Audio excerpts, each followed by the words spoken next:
진짜 비추합니다. 안 드시는 게 좋아요. 이 약이 얼마나 위험한지 오늘 이 영상에서 확인하세요. 안녕하세요, 시기월드의 구름약사입니다. 잠 안 오면 병원 가서 수면제 처방 받으시잖아요. 정말 쉽게 처방받을 수 있지만 제발 위험성 알고 드셔야 됩니다. 오늘은 수면제가 어떤 역할을 하는지, 어떤 부작용이 있는지 속속들이 제가 알려드리겠습니다. 먼저 수면에 대해서 설명부터 드릴게요. 성인 기준으로 건강한 수면 시간은 7시간에서 8시간입니다. 수면 시간 동안 깊이에 따라서 몇 단계로 나누어지는데요. 먼저 전체 수면 주기의 20%를 차지하는 렘 수면은 얕은 수면으로 깊은 수면으로 들어가기 전에 수면 단계입니다. 뇌파도 각성 상태와 비슷하고 호흡이나 심장 박동도 빠르고 불규칙하게 나타납니다. 수험생분들, 잠을 자는 동안에 오늘 공부한 내용이 머릿속에서 정리된다, 이런 말 들어보셨죠? 이때 렘 수면이 기억력이나 집중력, 정신 피로 회복에 관여하기 때문입니다. 그 다음에 논렘 수면으로 들어갑니다. 논렘 수면은 주기의 80%를 차지하며 깊이에 따라서 1, 2, 3, 4단계로 나누어집니다. 논렘 수면은 깊은 수면으로 호흡이 느려지고 근육이 이완되면서 육체의 피로가 회복되는 단계입니다. 그래서 잠을 깊게 못 자면 몸이 뻐근하고 계속 피로한 느낌을 받게 되어요. 그럼 불면증은 뭘까요? 불면증은 수면 시간이 적은 것뿐만이 아니라 잠에 드는 데까지 시간이 오래 걸리거나 중간중간 자주 깨는 수면 장애를 말합니다. 물론 현대인들은 적정 수면 시간인 8시간도 다 못 자는 경우가 정말 많을 거예요. 일이 늦게 끝나는 경우도 있고 카페인을 많이 복용하시는 경우도 있겠고요. 여러 가지 걱정이나 스트레스 때문에 잠 못 드는 경우도 많을 겁니다. 그래서 사람들이 병원 가서 수면제를 처방받게 되죠.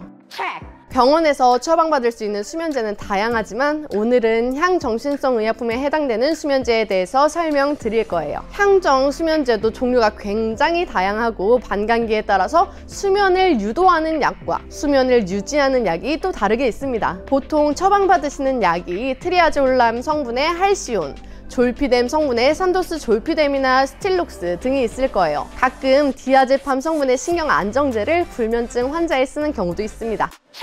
이 성분들은 중추신경계의 가바라고 하는 억제성 신경전달 물질 수용체에 결합합니다. 다시 말해서 신경계를 억제해서 바로 수면 상태로 밀어 넣는 거기 때문에 아까 말씀드린 수면 단계를 다 거치지를 못합니다. 렘 수면도 굉장히 짧아지는데 논렘 수면의 깊은 수면 단계인 3단계, 4단계도 감소하게 됩니다. 그래서 정신적 피로나 육체 피로가 둘 다 회복이 잘 안 되게 되는 거예요. 그리고 요새 가장 많이 쓰이는 졸피뎀, 스틸록스는 벤조다이아제핀계 수면제와 비교했을 때 선택적으로 가바 소용체에 결합하기 때문에 항불안이나 근유한 등의 부작용이 줄고 내성도 줄었다고는 합니다만 부작용이 없는 건 절대 아닙니다. 졸피뎀을 계속 먹다 보면 원래 복용하던 양을 복용해도 잠이 오지를 않고 이러다 보면 한 알에서 두 알, 네 알, 8알을 먹어도 잠이 안 오는 상황이 발생하게 돼요.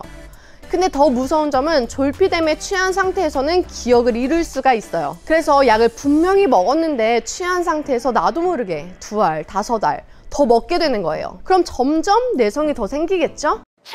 어떤 경우에는 졸피뎀에 취한 상태에서 자기가 평소에 절대 안 먹는 음식을 먹었다든가, 예를 들면 밥에 누텔라를 비벼 먹는다든지, 자기도 모르는 사이에 머리를 자르기도 하고 자기 몸에 상처를 내기도 합니다. 정말 위험한 경우는 운전대까지 잡는 경우도 있다고 해요. 멀쩡한 상태가 아니기 때문에 정말 위험한 상황이겠죠? 물론 일시적으로 불면증이 생긴 분들에게 정말 편한 해결 방법일 수는 있겠지만 반드시 최소 용량으로 복용하셔야 하고요. 정해진 용량만을 복용하셔야 합니다. 그리고 스스로 잘 수 있는데도 편하게 자려고 복용하시는 것도 절대 안 되고요. 수면을 도와줄 수 있는 약은 이런 향전뿐만이 아니라 멜라토닌이나 아니면 약국에서 구매할 수 있는 수면 유도제, 또 수면 영양제 종류도 있습니다. 그런데 수면제에 중독되면 이런 다른 약이나 영양제들이 효과를 전혀 못 볼 수도 있기 때문에 웬만하면 수면제를 먼저 줄이시는 것을 추천드립니다.